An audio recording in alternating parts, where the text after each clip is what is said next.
எப்போதும் நிரந்தரமான விழிப்புணர்வு நிலையை அனுபவித்து வரும் குரு ஒருவர் விழிப்புணர்வு அறியவியலாத முறையிலேயே ஏற்படுகிறது என்பதை அறிவார். எனவே அவர் மற்றவர்களுக்கு விழிப்பை ஏற்படுத்த முற்பட மாட்டார்.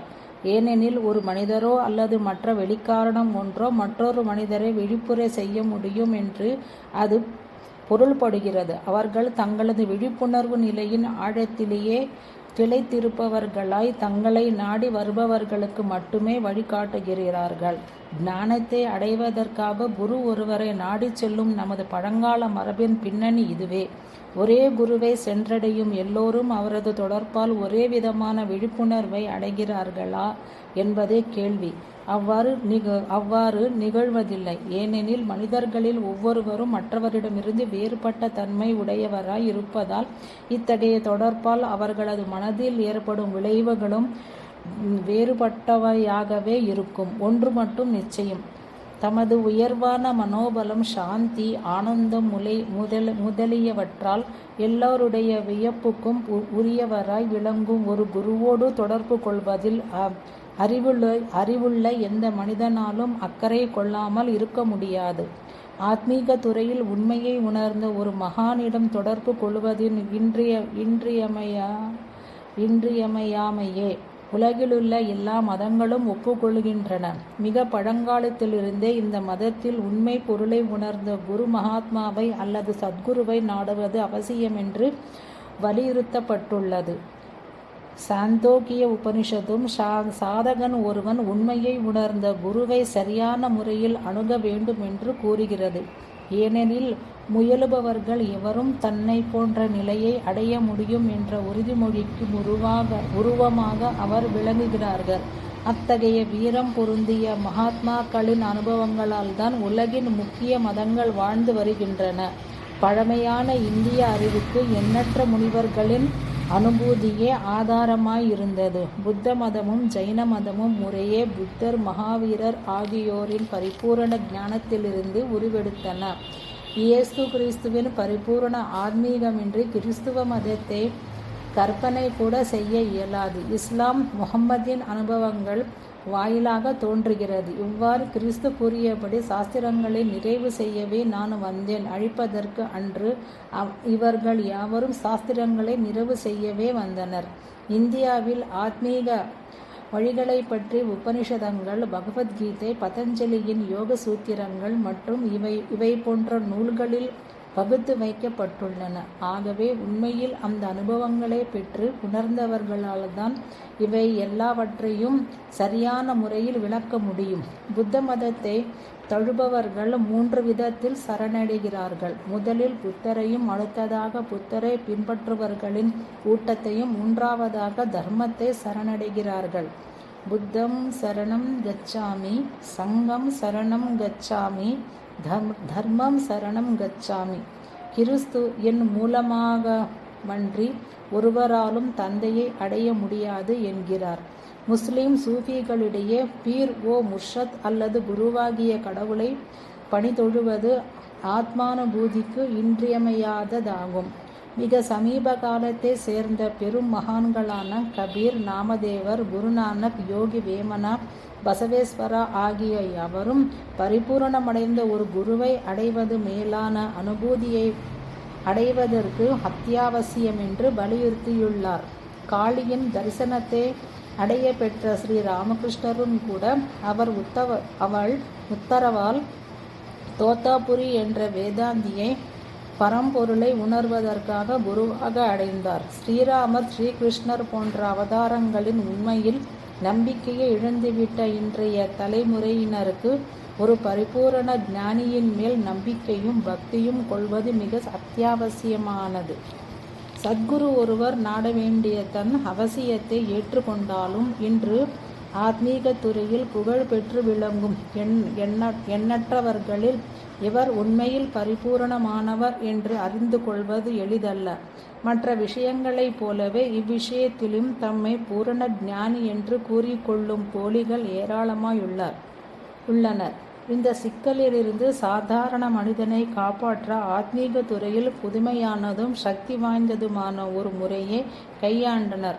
முற்காலத்தை சேர்ந்த பரிபூரணமான குரு ஒருவரின் வாழ்க்கை சரிதத்தையும் போதனைகளையும் பாராயணம் செய்வதால் சாதகனின் ஆத்மீக சக்தி விழிப்படைந்து தக்க காலத்தில் கனவின் மூலமாகவோ அல்லது நனவில் ஏற்படும் காட்சியின் மூலமா அல்லது இயல்புக்கேற்றவரான ஒரு பரிபூரணமான குருவிடம் அவர் செலுத்தப்படுவார். மகாராஷ்டிரத்தில் ஸ்ரீ குரு சரித்தத்தை பாராயணம் செய்து அதனால் தத்மத குருக்களின்பால் செலுத்தப்பட்டவர்களை பற்றிய உதாரணங்கள் ஏராளமாயுண்டு. இந்நூல் ஸ்ரீபாத ஸ்ரீ வல்லபர், ஸ்ரீ நரசிம்ம சரஸ்வதி ஆகிய மத்திய காலத்தை சேர்ந்த இருபெரும் மகான்களின் வாழ்க்கையையும் போதனைகளையும் பற்றியது.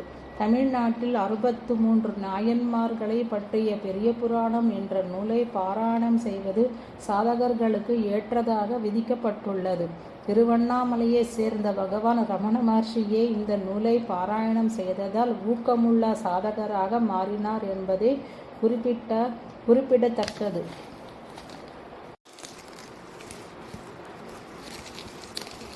முன்னுரை. மனித வாழ்வில் 2 வித வேகங்கள் இருப்பதாக தோன்றுகிறது. ஒன்று புலன்கள், மனம் ஆகியவற்றால் அறியப்படும் வாழ்வு. அது தேவைகள், ஆசைகள், இன்ப துன்பங்கள் அடங்கிய வெளியுலக சம்பந்தப்பட்டது. இவ்வேகமே அவனை இன்பத்தை நாடுவதிலும் துன்பத்தை நீக்குவதிலும் இடைவிடாது ஈடுபடுத்துகிறது. அதனால் அவன் ஒரு கொடிய சுழலில் சிக்குண்டவனாகி ஆகுகின்றான். அச்செயல் எப்போதும் வலதுபுறமே திரும்பிக் கொண்டு இடதுபுறத்தை தவிர்க்க முயற்சி செய்வதை போலுள்ளது. எனவே ஒருவர் வட்டமாகவே சுழன்று வரும்படி கட்டாயப்படுத்தப்படுகிறார். மனிதனது இந்த முயற்சியில் பலவித கோட்பாடுகளையும் வழிமுறைகளையும் ஒன்றின் பின் ஒன்றாக மனித சமுதாயம் உபயோகித்து பார்க்கிறது. தேவைகள், துன்பங்கள் ஆகியவற்றை பற்றி மனிதனை பீடித்துள்ள பயத்தின் விளைவாகவே சண்டைகள், போர், துன்பம், சுரண்டல் ஆகியவை ஏற்படுகின்றன. வாழ்க்கையின் மற்றொரு வேகம் துரதிருஷ்டவசமாக பெரும்பாலோருக்கு உறக்க நிலையிலேயே உள்ளது. தன்னியல்பை பற்றி விசாரித்து பார்க்கும்படியான ஓர் உள்விழிப்பு ஏற்படுவதே அது. இவ்விழிப்பு ஏற்படும் போது தான் சுழன்று கொண்டிருக்கும் வட்டத்தை ஆராய்வதன் மூலம் அதை விட்டு வெளிப்படுகிறான் மனிதன்.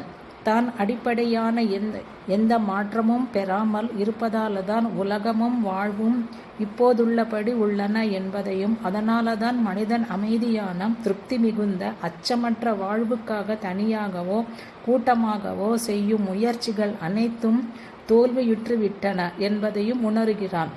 அரசியல், பொருளாதார துறைகளில் அவன் பல்வேறு முறைகளை கையாண்டு பார்த்தபோதும் கூட இந்த அமைப்புக்கு மூல அளவாக, அதாவது செங்கல்லாக விளங்கும் மனிதன் மட்டும் மாறாமல் ஒரே விதமாகவே இருந்து வருகிறான். இந்த உண்மையினால்தான் எத்தகைய இலட்சிய திட்டமானாலும் பழையபடியே ஊழலிலும் துன்பத்திலும் போய் முடிவடைவதை தடுக்க முடியாமற் போகிறது. மனிதன் பிரச்சனைகளை அணுகும் முறையே மாற்ற வேண்டும் என்று அவன் உணர்கிறான். அவன் ஆனந்தத்தை நாடி உழைக்கும் போது அம்முயற்சியில் தவிர்க்க முடியாதபடி அவனுக்கு ஏற்படும் துன்பங்களுக்கு காரணம் அவன் ஒருவித குறிப்பிட்ட முறையில் நடந்து கொள்வதும் அவனது ஒரு சில குறிப்பிட்ட மனோபாவனைகளும் தான். அவன் தன் இயல்பையே ஆராய்ந்து அதிலுள்ள எந்த அம்சங்கள் மேற்கூறிய குறிப்பிட்ட விதமான நடத்தை, மனோபாவனை ஆகியவற்றில் தன்னை கட்டுப்படுத்தி வைக்கின்றன என்பதை கண்டறிய வேண்டும். அப்போது அந்த விழிப்புற்ற மனிதன் தான் யார் என்பதை காலக்கிரமத்தில் உணர்வான். தன்னை பற்றிய இந்த அறிவே தன்னை துன்ப சுழலிலிருந்து விடுவித்ததை உணர்ந்து வியப்படைவான். இவ்வாறு விழிப்படையும் மனிதன் மனித சமுதாயத்துக்கு இவ்வழியை காட்டிலும் வேறு எந்த சிபாரிசு செய்ய முடியும்? இந்த விழிப்புற்ற வாழ்க்கையே வெவ்வேறு மதங்கள் வெவ்வேறு பெயரால் அழைக்கின்றன. ஒரு மனிதனிடம் இவ்விழிப்பை ஏற்படுத்துவது எது என்பதை பற்றி அறுதியிட்டு கூற முடியாது. ஒரு குறிப்பிட்ட காலத்தில் ஒரு சமூகத்திலுள்ள எல்லோருக்கும் ஒரே விதமான வெளிப்புற சூழ்நிலை நிலவினாலும் இங்கும் அங்கும் ஒரு சிலரே திடீரென்று அந்த விழிப்புணர்வை அடைகின்றனர்.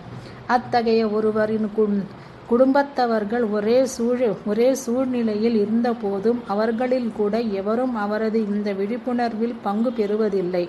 பெரும்பாலான உதாரணங்களில் ஏற்கனவே இத்தகைய விழிப்படைந்த ஒருவரை தற்செயலாக சந்தித்தல் போன்ற ஒரு வெளிக்காரணம் இருப்பது போல் தோன்றுகிறது. இந்த தொடர்பு அவனை விசாரித்து பார்க்க செய்கிறது. அதன் மூலம் முடிவற்ற இந்த இன்ப துன்பமாகிய கொடிய சூழலிலிருந்து விடுபட வேண்டிய தேவையையும் அது முடியக்கூடியதே என்பதையும் அவன் உணர்கின்றான். அல்லது அத்தகைய ஒருவரின் சரிதத்தை பற்றிய புத்தகமும் ஒருவனுக்கு இவ்விழிப்பை ஏற்படுத்தலாம். மேலும் பெரும்பாலான உதாரணங்களில் இவ்விழிப்புணர்வு கண நேரத்திற்கே நீடிப்பதாக உள்ளது. மீண்டும் அவன் வாழ்க்கை சூழலில் மூழ்கி காலக்கிரமத்தில் தனது கண்டுபிடிப்பை பற்றி அறவே மறந்து போகிறான். அதை எவ்விதமேனும் திரும்ப பெற்று வளர்த்து கொள்ள அவன் முயற்சி செய்த போதும் அந்த விழிப்புணர்வு முன்பு போல உடனேயும் தானாகவேயும் வெளிப்படாதகையை பெரும்பாலும் காண்கிறான். இத்தகைய விழிப்பையும் அதன் செறிவு நீடிக்கும் தன்மை ஆகியவற்றையும் வரையறுக்கும் சாத்தியக்கூறுகள் எண்ணமற்ற உள்ளன. இந்த துன்ப சூழலிலிருந்து விடுபடுவது சாத்தியமே என்பதை ஒருமுறை உணர்ந்து கொண்ட மனிதனால் ஒருபோதும் அமைதியாக இருக்க முடியாது. அதை மீண்டும் திரும்ப பெற்று தன்னிடம் நீடித்து வைத்து கொள்ள தன்னால் இயன்ற எல்லா முயற்சிகளையும் செய்து கொண்டே இருப்பான். இத்தகைய விழிப்பை ஏற்படுத்தும் எந்த அறிமுகமில்லாத பொருளை அருள் என்றும் அதற்கு வெளிக்காரணமாக தோன்றுபவரை குரு என்றும் மத நூல்கள் குறிப்பிடுகின்றன. தாமே விழிப்புணர்வை அடைந்துவிட்ட குரு சாதகன் ஒருவனுக்கு அந்த விழிப்புணர்வை திரும்ப பெற்று நீடித்திருக்க செய்ய தம்மாலியன்ற அளவு உதவி செய்கிறார். இவ்வித விழிப்புணர்வடையும் அனுபவம் ஒரு பேரனுபவம் ஆதலால் ஒருவர் தம் குருவின் பால் எல்லையற்ற அன்போடும் வியப்பு கலந்த மரியாதையோடும் அவரை பற்றி கொள்வது இயல்பானதேயாகும். இதை தவிர பரமாத்மா ஸ்ரீ சாய்பாபாவாக தோன்றியது வேறொரு முறையிலும் தனி சிறப்பு வாய்ந்தது. அவரது ஜாதியையோ மதத்தையோ பெற்றோர்களை பற்றியோ அறிந்தவர் எவரும் இலர். இவ்வுண்மைகளை பற்றிய சில சான்றுகள் இருப்பதாக தோன்றினாலும் பின்வரும் அத்தியாயங்களில் காட்டப்பட்டிருப்பதை போல அவை கேள்விக்கிடமில்லாதவை அன்று. இவ்வாறு அவரது ஜாதியை பற்றி தெரியாமலிருந்தே குறுகிய மத வேறுபாடுகளை கடந்த அவரது போதனைகளுக்கும் மேலும் வலுவூட்டியது. இந்துக்களுக்கு அவர் பலவிதமான கடவுளரை வழிபடும்படியும் பலவித இந்து மத நூல்களை பாராயணம் செய்யும்படியும் உத்தரவிட்ட புனித வேள்வையை வளர்த்து வந்த ஒரு வைதீகமான பிராமணராக இருந்தார். அவர் மசூதிக்கு துவாரகாமாயி என்று பெயரும் இட்டு அதன் முன்புறத்தில் துளசி செடியை நட்டு வழிபட்டார். இந்த முறைப்படி பக்தர்கள் தம்மை வழிபடுவதையும் அனுமதித்தார். முகமதியர்களுக்கோ அவர் ஒரு முகமதியர். ஒரு முகமதிய சந்நியாசிக்குரிய தவங்களை மேற்கொண்டு எப்போதும் அல்லா மாலிக் என்று உச்சரித்து கொண்டு அப்துல் பாபாவை போலவே முகமதிய சாதகர்களுக்கு இஸ்லாமிய நெறியில் வழிகாட்டி கொண்டு மசூதியில் வாழ்ந்து வந்த பக்கீராக அவர் விளங்கினார். பார்சிகளுக்கு அவர் புனிதமான அக்னி வழிபாடு செய்பவர். அவரது வாழ்வும் கூட கிறிஸ்துவின் அறவுரையையும் புத்தரின் அஷ்டாங்க நெறியையும் நடைமுறையில் நடத்தி காட்டுவதாகவே இருந்தது. தாம் எந்த குறிப்பிட்ட ஜாதியையோ மதத்தையோ சேர்ந்தவர் என்று மக்கள் தமக்கு முத்திரை வைப்பதற்கு அவர் இடங்கொடுக்காமல் இருந்தே இவை யாவற்றையும் நிச்சயப்படுத்தியது. இவ்வாறு சாய்பாபாவில் எல்லா மதங்களையும் ஒருங்கிணைக்கும் ஒரு நிறைவான உதாரணத்தை காண்கிறோம். வகுப்புவாதம், ஜாதி பூசல் ஆகியவை நிரம்பிய இவ்வுலகம் காலங்காலமாக அவர் போன்ற ஒருவரையே எதிர்பார்த்து வந்துள்ளது. அவருக்கே உரித்தான மூன்றாவது சிறப்பு, நமது சாஸ்திரங்களும் பல மகான்களும் கடவுளிடமோ குருவிடமோ லௌகீக விஷயங்களை குறித்து பிரார்த்திக்க கூடாது என்று கூறுகின்றனர். பாபா ஒருபோதும் அத்தகைய விதியை விதித்தவர் அல்ல. உண்மையில் ஒரு முறை ஒரு பக்தர் லௌகீக விஷயங்களை விரும்பி வந்த சில மனிதர்களை தடுத்த போது பாபா அவ்விதம் செய்ய வேண்டாம் என்று அவரிடம் கூறினார். பெரும்பாலான இந்துக்கள் சாயிபாபாவை பகவான் தத்தாத்ரேயரின் அவதாரம் எனவே கருதுகின்றனர். எனவே பகவான் தத்தரை பற்றி அறிந்து கொள்வது அறிந்து கொள்வதே தகுந்ததே. பகவான் தத்தாத்ரேயரின் ஆத்மீக மரபு. ஆண்டவன் குருவாக தோன்றிய அவதாரமே பகவான் தத்தாத்ரேயர் ஆவார். மும்மூர்த்திகளான பிரம்மா, விஷ்ணு, சிவன் ஆகியோரும் ஏன் அவர்களுக்கு பொதுவான ஆதாரமாக விளங்கும் பரம்பொருளே குரு என்று பழங்கால மரபுகள் குருவை பற்றி வரையுறுத்த கூறுகின்றன. அதனால்தான் அத்திரி முனிவர்க்கும் அனசூயா தேவிக்கும் மும்மூர்த்திகளே தத்தாத்ரேயரின் உருவில் வந்து பிறந்தனர் என்று ஒரு மரபு கூறுகிறது. சிருஷ்டியின் ஆரம்ப காலத்தில் பரம்பொருளிலிருந்து மும்மூர்த்திகளும் தோன்றியதாக கூறப்படுகிறது. இந்து புராணங்களில் கடவுளின் மற்ற அவதாரங்கள் என்று கூறப்படுவே எல்லாமே இம்மும்மூர்த்திகளுடையையும் அவர்களது இணைகளான பெண் தோற்றங்களுடையவையும் அம்சங்களும் தோற்றங்களுமேயாகும். பகவான் தத்தர் மும்மூர்த்திகளும் ஒருங்கே இணைந்த உருவாகவும் அவர்களது பொது ஆதாரமான பரம்பொருளாகவும் இருப்பதால் அவர் மற்ற எல்லா கடவுளரையிலும் விட உயர்ந்தவராக விளங்குகிறார். மனித உருவில் தோன்றும் பூரண ஞானி அல்லது சத்குருவானவர் பகவான் தத்தரின் அவதாரமேயாததால் அவர் எல்லா கடவுளுமே தாமாக விளங்குகிறார். மும்மூர்த்திகளின் அம்சங்களும் செயல்படுவதால் ஏற்பட்டதே முழு சிருஷ்டி. ஆதலால் குருவே எல்லா கடவுளரும் ஆவார் என விவரிக்கப்படுகிறது. எனவே உண்மையில் தோற்றத்துக்கு வந்துள்ள சிருஷ்டி முழுவதையும் அவரது ஒரு நிலை அல்லது பாதம் என்று கொண்டால் தோற்றத்துக்கு வராத பரம்பொருள் என்ற தனித்த நிலை அவரது மற்றொரு பாதமாகும். இவ்வாறு குருவின் 2 திருவடிகளிலும் எல்லா புனித தலங்களும் புனித தீர்த்தங்களும் பரம்பொருளும் விளங்குகின்றன. குருவின் மேலான தன்மையை பற்றி மேலும் விளக்கமாக தெரிய வேண்டுமென்றால் குரு கீதையில் குருவை பற்றி புகழ்ந்து கூறியுள்ள ஸ்லோகங்களை படித்து சிந்தித்து பார்க்க வேண்டும். பிரணவம் அல்லது ஓம் என்ற சொல்லின் முழு தோற்றமே பகவான் தத்தர். மும்மூர்த்திகளின் அ, உ, ம என்ற எழுத்துக்களால் குறிப்பிடப்படுகிறார்கள். அவை 3ம் சேர்ந்தே ஓம் உருவாகியுள்ளது. அர்த்த தன்மாத்திரை அல்லது அந்த சொல்லின் ஒளி பாதியை குறைந்து போய் இறுதியில் அமைதியில் முடிவதே பகவான் தத்தரின் தனித்த நிலையை குறிக்கும்.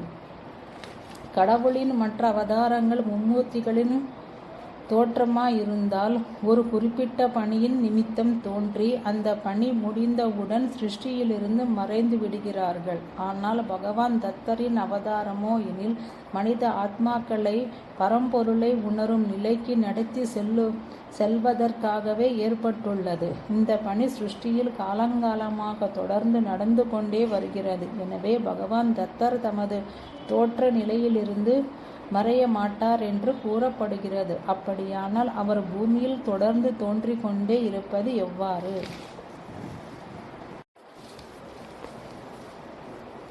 பரிபூரணமான அனுபூதியை அடைந்த ஒருவர் தமது குறுகிய அகங்காரமாகிய பொய்மையான உணர்விலிருந்து விடுதலை பெறுகிறார். உண்மையில் அத்தகைய ஒருவரை அனுபூதியை அடைந்த ஒருவர் என்று குறிப்பிடுவதை கூட தவறான வழக்காகும். ஒரே காலத்தில் பல்வேறு சத்துருக்கள் தோன்றும்போது நாம் நமது அறியாமையால் அவர்களை அவ்வளவு வெவ்வேறு குருக்களாக குறிப்பிடுகிறோம். ஆனால் சற்றே சிந்தித்து பார்த்தால் தனித்த உண்மை பொருள் ஒன்றாகவோ இரண்டாகவோ பலவாகவோ இருக்க முடியாதென்பது விளங்கும். அது தன்னை தவிர இரண்டாவது ஒன்று அற்றவதாகவும் தன்னை தவிர வேறு எதுவும் அற்றதாகவுமே விளங்குகிறது. 5 ஞானிகள் ஒரே பரம்பொருளின் தோற்றங்களே என்று நாம் கூறினால் அது உண்மைக்கு மிக நெருக்கமான ஒரு குற்றமாகும். ஒரு குறிப்பிட்ட காலத்திலுள்ள பூரண ஞானிகள் எல்லோரின் அடிப்படை அம்சமாக இருந்து பகவான் தத்தர் அந்த காலத்துக்குரிய தமது பணியை நிறைவேற்றுகிறார். அதனால்தான் பகவான் தத்தரை பற்றிய புராணங்கள் அவர் ஒவ்வொரு காலத்திலும் பல்வேறு மகான்களாக தோன்றுவதாக விவரிக்கின்றன. ஒருமுறை அவர் பைத்தியக்காரனை போல் தோன்றும் துறவியாக தோன்றி அவ்வாறே நடந்து கொள்கிறார். மற்றொரு முறை பிசாசு பிடித்தவனை போல் தோன்றுகிறார்.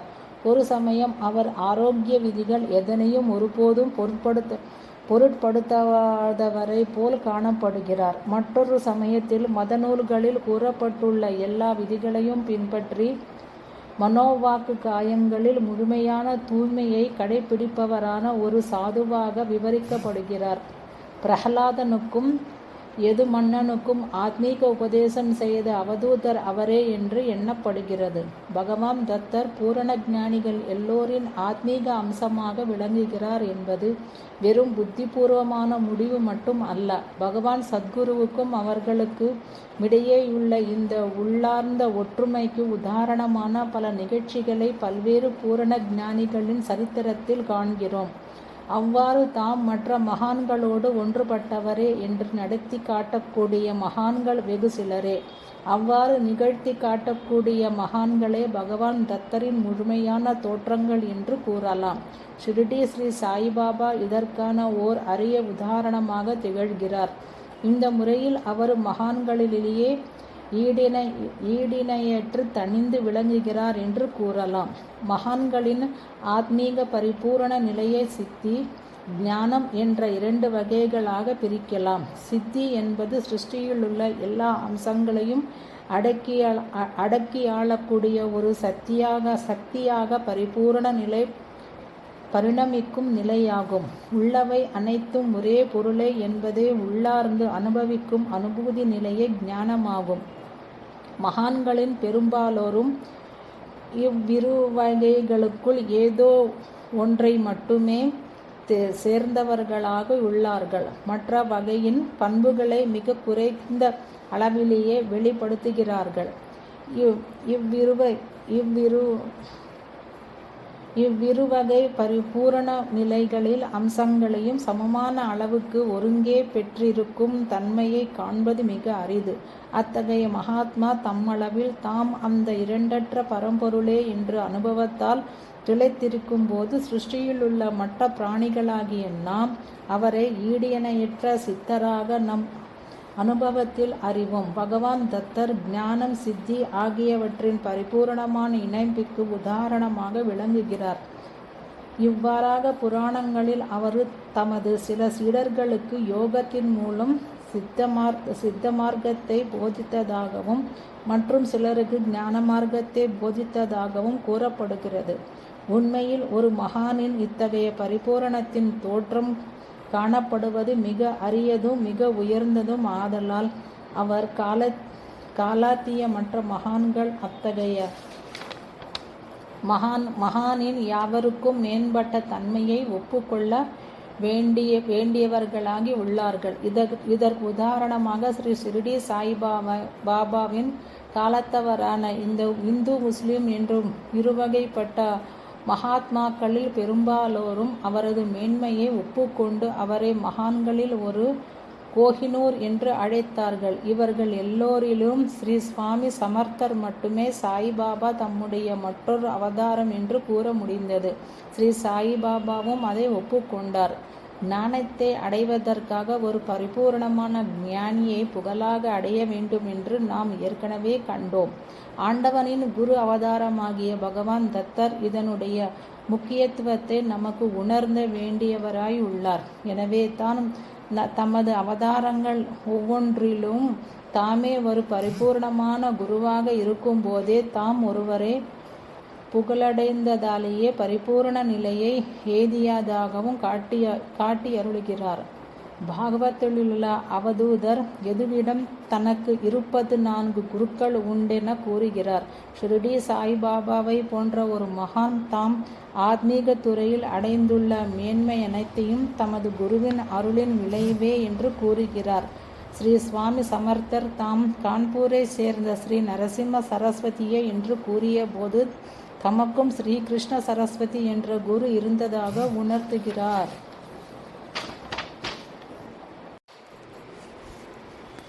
எல்லா மதங்களிலும் உள்ள ஆத்மீக அறிவு அடிப்படையில் ஒன்றே. எனவே பகவான் தத்தர் எல்லா மகான்களின் ஒரே சாராம்சம் என்பது உண்மையானால் எல்லா மதங்களை சேர்ந்த மகான்களுக்கிடையிலும் ஒரு அடிப்படையான இசைவு நிலவ வேண்டும். ஆனால் மிக உயர்ந்த நிலையை எட்டிய வெகு சிலரே இந்த இணைப்பை வெளிப்படுத்தி இருக்கிறார்கள். ஷிரடி ஸ்ரீ சாய்பாபாவில் இத்தகைய ஒருவரை காண்கிறோம். அவரது காலத்தை சேர்ந்த ஸ்ரீ சுவாமி சமர்த்தர் ஷேகாம் ஸ்ரீ கஜானன மகாராஜ், நாகப்பூர் ஹசரத் தாஜுத்தீன் பாபா, கண்ட்வா ஸ்ரீ புனிவாலா தாதா ஆகிய மற்றும் 4 மகான்களும் பகவான் தத்தரின் அம்சத்தை வெளிப்படுத்துகிறார்கள். அவர்களில் ஒவ்வொருவரும் சாயிபாபாவை தவிர ஒரு குறிப்பிட்ட மதத்தை சேர்ந்தவராயினும் அவர்கள் ஒருங்கிசைந்து பணியாற்றி பல்வேறு மதங்களை சேர்ந்த பக்தர்களை ஆத்மீக பாதையில் செலுத்தினார். இதை காட்டிலும் சிறப்பான அம்சம் யாதெனில், புராணங்களில் கூறப்படும் மகான்களாகிய திபெத்தை சேர்ந்த ஸ்ரீ பத்மசாம்பவர், இந்தியாவை சேர்ந்த தத்தாத்ரேயர் ஆகியோரின் சரிதங்களை ஸ்ரீ ஷிரடி சாய்பாபா, பாக்தாத் அப்துல் காதர் கிலானி ஆகியோரின் சரிதங்களோடு ஒப்பிட்டு பார்க்கும்போது அவை மிக மிக ஒத்திருப்பதை காணலாம். எங்கும் வெளிப்பட்டு விளங்கும் தத்தரின் அம்சமே அது. அதனால்தான் ஸ்ரீ சுவாமி சமர்த்தரின் காலத்தவரான 5 பெரும் மகான்களுள் ஒவ்வொருவரும் தங்களது வெறும் பௌதிக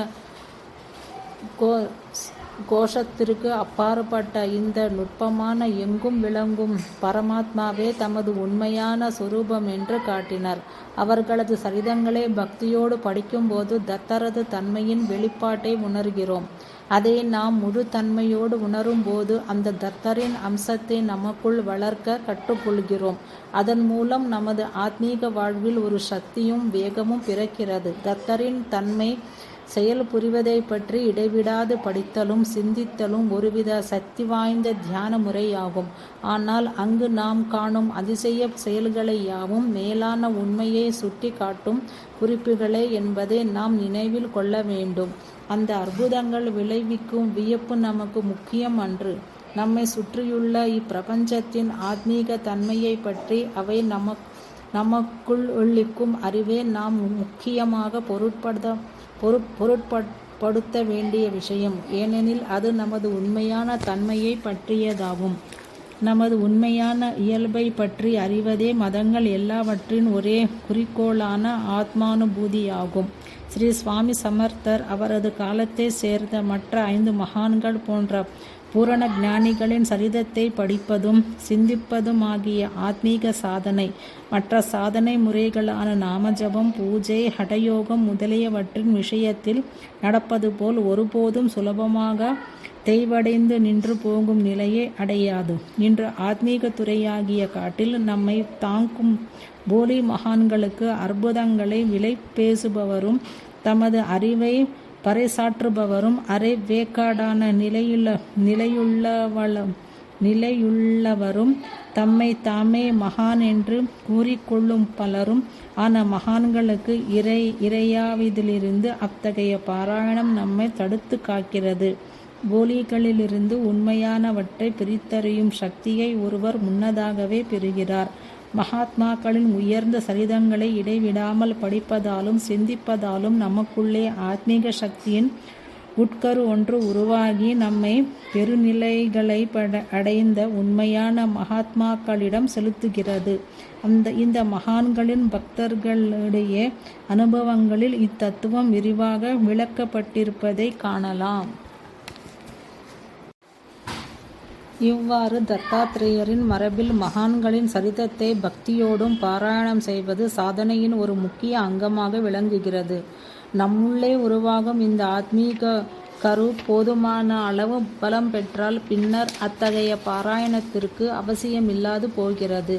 அந்த நிலையில் தத்தரின் நாமத்தையோ அல்லது நம்மை கவர்ந்த அவரது அவதாரமான ஒரு மகானின் நாமத்தையோ உச்சரிப்பதன் மூலம் பகவான் தத்தரின் தன்மையில் நமது கவனம் தோய்ந்து நாம் நமது அகங்காரத்தை கடந்து தத்தரின் தன்மையோடு ஒன்றாகிறோம். இந்த பயிற்சி முழுமையடையும் போது நாம உச்சாடனம் தேவையற்றதாக ஆகி நமது சுய அறிவு நிலை தத்தரே நமது உண்மையான சொரூபம் என்ற அறிவு நிலையாக மாறுகிறது. நாம் சரியான பாதையில்தான் போகிறோம் என்பதற்குரிய பிழையற்ற அறிகுறி யாதெனில், இந்த பாராயணம் மூலம் நம்மை சுற்றியுள்ள பிரபஞ்சத்தை பற்றிய நமது கண்ணோட்டம் முன்னேற்றமான வகையில் மாறுதலடைவதே. பொருட்களையும் மனிதர்களையும் நிகழ்ச்சிகளையும் அப்படியே பார்ப்பதை விட அவை யாவும் தத்தரின் செயல்களே என்று உணர கற்றுக்கொள்கிறோம். இந்த கண்ணோட்டம் வளர்ச்சியடையும் போது அது நமது உடல், மனம், ஆத்மா போன்ற அம்சங்களையும் எட்டுகிறது. உள்ளும் புறமும் ஒன்றே. உள் என்பது எதுவும் இல்லை, வெளி என்பதும் எதுவும் இல்லை. இருப்பது தத்தர் ஒருவரே. மகாத்மாக்களின் சரிதத்தை பாராயணம் செய்வதன் சிந்திப்பதுமாகிய இந்த முறை அவற்றில் அற்புத செயல்கள் அடங்கியுள்ள காரணத்தால் நமது சாதனையில் சலிப்பு ஏற்படாமல் தடுத்துகிறது. உண்மையில் நாம் எவ்வித பயிற்சி செய்து வரும்போதும் நமக்கு ஏற்படும் அற்புத அனுபவங்கள் நமது வாழ்வை வளப்படுத்தி நம்மை மனதார இச்சாதனையில் ஈடுபடும்படி செய்கின்றன. நமது ஆத்மீக உலகியல் வாழ்வுகளுக்கிடையே எந்தவிதமான மன போராட்டங்களோ முரண்பாடோ இல்லாத நிலை ஏற்படுகிறது. இத்தகைய தன்மையுடைய ஆத்மீக சாதனை முறைகள் மிக குறைவே தவிர இந்த நெறி பல்வேறு மதங்களுக்கிடையும் துவைத்தம், அத்வைத்தம், விசிஷ்டாத்வைத்தம் ஆகிய மத பிரிவுகளுக்கிடையேயும் லட்சிய நெறி, ஜடவாதம் போன்றவற்றுமிடையேயும் ஏற்படும் மண்டையை பிளக்கும் தத்துவவாதங்கள் யாவற்றையும் விளக்கி தெளிவான வழியை காட்டுகிறது. இத்தகைய படிப்பு, சிந்தனை ஆகியவற்றால் நமக்கு கிடைக்கும் உள்நோக்கு நாம் மற்ற பொருள்கள் பாலும் மனிதர்கள் பாலும் கொள்ளும் பாவனையை வளப்படுத்தி நம்மிடம் முன்பிருந்த விரும்பத்தகாத இயல்புகளை சமணப்படுத்துகிறது. இவ்வாறு எல்லாவற்றையும் தெளிவாக அறிந்து கொண்ட பின்னர் நாம் விரும்பும் ஒருவருக்கு பூஜை செய்ய முடிந்தால் அவருள் வெளிப்படும் தத்தரது தன்மையை பற்றிய நமது அறிவு மேலும் ஆழமாகி மிகுதியுள்ள நமது சாதனையை அது ஊக்குவிக்கும். நாம் உண்பது, பருகுவது எல்லாவற்றையும் நமது குருவுக்கும் அர்ப்பணித்து அதே அவரது பிரசாதமாக உண்ணும் பழக்கத்தை வளர்த்து கொண்டால் நமது சாதனை நம் வாழ்வின் எல்லா நிலைகளுக்கும் பரவும். பகவான் தத்தாத்ரேயரின் மற்றொரு பெயர் அவதூதர் என்பதாகும். அறியாமையாகிய மாசையையும் மாயையையும் உதறி தள்ளியவர் என்பது அதன் பொருள். சுவாமி சமர்த்தரையும் அவரது காலத்திய ஐம்பெரும் மகான்களையும் போன்ற துறவிகளான மகான்களை மக்கள் இப்பெயரால் சகஜமாக அழைத்தனர். அவர்களது சரிதங்களை படித்தும் சிந்தித்தும் வருவதும் படிப்படியாக நமது அறியாமையை உதறி தள்ளுவதற்கு வழிகோலுகிறது என்பது தெளிவு. இவ்வாறு விளக்கமாக கூறியும் கூட நமது இந்து சாஸ்திரங்களில் இந்த சாதனை முறை போதுமானது என்று கூறப்பட்டுள்ளதா என்ற சந்தேகம் இன்னும் விலகாமலே இருக்கலாம். எனவே அதை தெளிவுபடுத்துவது இன்றியமையாததாகும். மனிதனுடைய ஆத்மாவின் தெய்வீக தன்மை 3 வித தடைகளால் மறைக்கப்பட்டிருப்பதாக வேதாந்தம் கூறுகிறது. மலதோஷம், விக்ஷேப தோஷம், ஆவரண தோஷம் ஆகியவை அவை. நமது ஆத்மீக சாதனைகளுக்கு ஊறு விளைவிக்கும் காமம், பேராசை, விருப்பு போன்ற கீழ்த்தரமான உணர்ச்சிகள் சேர்ந்தே முதல் வகை. வேதங்களில் தொடங்கி ஸ்ரீ சங்கரின் காலம் வரையிலுள்ள பழமையான இந்து மத நூல்கள் யாவுமே இத்தகைய கீழான இயல்புகளை வெல்லுவதற்குரிய உபாயமாக பயனில் பற்றில்லாமல் சுயநலமற்ற பணிபுரிதல், பணிக்காகவே பணிபுரிதலான ஆத்மீக சாதனை, ஆண்டவனுக்குரிய சேவையாக கருதி பணிபுரிதல் ஆகியவற்றை விதித்துள்ளன. மனதுக்கு ஓர் இடத்தில் நிலைக்கும் தன்மை இல்லாமை, ஒருமுகப்படும் இயல்பின்மை ஆகியவையே 2ஆம் வகை தோஷம். இஷ்ட தெய்வத்துக்கு உபாசனை அல்லது பூஜை செய்வதே இதற்குரிய மாற்று என்று சாஸ்திரங்கள் விதித்துள்ளன. இவ்விரு தடைகளும் நீங்கிய பிறகு 3வது வகை தோஷத்தை நீக்கிய கொள்வதற்காக சாதனை ஒரு பூரண ஞானியை புகழாக அடையும்படி கூறப்படுகிறான். முன்பு கூறியவற்றை எல்லாம் மீண்டும் படித்து பார்த்தால் பெரும் மகான்களின் சரிதங்களை படிப்பதும் சிந்திப்பதுமாகிய இந்நெறியில் 3 வித திருத்தங்களும் நம்முள் நிகழ்வதும் கூட உள்ளடங்கியுள்ளது என்பது விளங்கும். இவ்வாறு பகவான் தத்தாத்ரேயரே உண்மை பொருளாகவும் நாம் பின்பற்ற வேண்டிய வழியாகவும் நமது வாழ்வாகவும் விளங்குகிறார். ஆத்மீக நாட்டத்தின் தொடக்கமும் முடியும் அவரே. பகவான் தத்தரின் முந்தைய அவதாரங்களை பற்றி சுருக்கமாக காண்போம். இந்த யுகத்தின் முதல் அவதாரம் ஸ்ரீபாத ஸ்ரீவல்லபர். அவர் 11ஆம் நூற்றாண்டில் ஆந்திர பிரதேசத்தில் கிழக்கு கோதாவரி ஜில்லாவிலுள்ள பிட்டாபூரில் பிறந்தார். 8வது வயதிலேயே அவர் உலகத்தை துறந்து மகாராஷ்டிராவிலுள்ள குருபுராவுக்கு சென்று தமது அற்புதமான பணியை நிறைவேற்றிய பின் கிருஷ்ணா நதியில் தமது பூத உடலை விடுத்தார். அதற்கு முன் தமது பக்தைகளில் ஒருத்தியிடம் அவளது அடுத்த பிறவியில் அவளது மகனாக தாம் பிறப்பதாக உறுதியளித்து உள்ளார். அதன்படியே ஸ்ரீ நரசிம்ம சரஸ்வதி தத்தரின் 2வது அவதாரமாக வட இந்தியாவில் 15வது நூற்றாண்டில் அவதரித்தார். அவர் கான்காபூரிலிருந்து மகாராஷ்டிராவில் உள்ள ஷோலாப்பூர் ஜில்லா அற்புதமான பணியை ஆற்றினார். பிற்காலத்தில் ஆந்திர பிரதேசத்திலுள்ள ஸ்ரீ சைலத்து கருகிலுள்ள கதலி வனத்துக்கு சென்றார். அதன்பின் அவரை பற்றி எதுவும் தெரியவில்லை. 18ஆம் நூற்றாண்டில் 3வது அவதாரமான மாணிக்க நகரை சேர்ந்த குல்பர்கா ஜில்லா கர்நாடகம் ஸ்ரீ மாணிக்க பிரபு அவதரித்தார். அவரது ஈடிணையற்ற பணி முடிவதற்குள்ளேயே ஸ்ரீ சுவாமி சமர்த்தர் தோன்றினார். அவர் தம் பக்தர்களிடம் தம்மை ஸ்ரீ நரசிம்ம சரஸ்வதி என்று கூறிக்கொண்டபோது அவர் பகவான் தத்தரின் 2வது அவதாரத்தோடு தம்மை ஒன்றுபடுத்தி கொண்டார். ஸ்ரீ கங்காதர சரஸ்வதி என்பவர் தமது மராத்தி நூலான ஸ்ரீகுரு சரித்திரத்தில் முதல் 2 அவதாரங்களையும் பற்றி விரிவாக குறித்துள்ளார். இப்புத்தகத்தின் ஆசிரியரால் அது ஆங்கிலத்தில் மொழிபெயர்க்கப்பட்டு வருகிறது. பாபாவின் சரிதத்தை பாராயணம் செய்யும் போது பாபாவை பல்வேறு பக்தர்கள் பல்வேறு சூழ்நிலைகளில் சந்தித்து ஆசிகளை பெற்ற நிகழ்ச்சிகள் உண்மையாகவே நடந்த நிகழ்ச்சிகள் மட்டுமின்றி அவை நமது பல்வேறு வித மனோநிலைகளையும் உணர்ச்சிகளையும் கூட குறிக்கின்றன என்பதை நினைவில் கொள்ள வேண்டும். எனவே பாபாவின் செயல்களும் போதனைகளும் அந்தந்த காலத்தை சேர்ந்த அந்த குறிப்பிட்ட பக்தர்களுக்கு மட்டுமே உரியவை என்று நமக்கு அத்தகைய பிரச்சனைகளும் மனோநிலைகளும் ஏற்படும் போது நமக்கும் அவை வழிகாட்டி உதவுகின்றன. இறுதியாக பாபாவை பற்றிய பல்வேறு புத்தகங்கள் எல்லா மொழிகளிலும் ஏற்கனவே வெளிவந்துள்ள போதும் இந்த புத்தகம் எழுதப்பட வேண்டிய அவசியத்தை குறித்து சில மொழிகள் இதுவரை ஆங்கிலம், ஹிந்தி, மராத்தி, தெலுங்கு, குஜராத்தி ஆகிய மொழிகளில் வெளிவந்துள்ள எல்லா புத்தகங்களிலிருந்து சேகரித்த சாய்பாபாவின் அதிக முக்கியத்துவம் வாய்ந்த லீலைகளின் தொகுப்பேயாகும் இந்நூல். மேலும் சில நிகழ்ச்சிகள் இந்தியாவிலுள்ள பல்வேறு சாய் பக்தர்கள் சமாஜங்கள் வெளியிட்ட நினைவு மலர்களிலிருந்தும் ஷிரடி சாய் சமஸ்தானத்தின் சாய் லீலா மராத்தி வெளியீடுகளிலிருந்தும்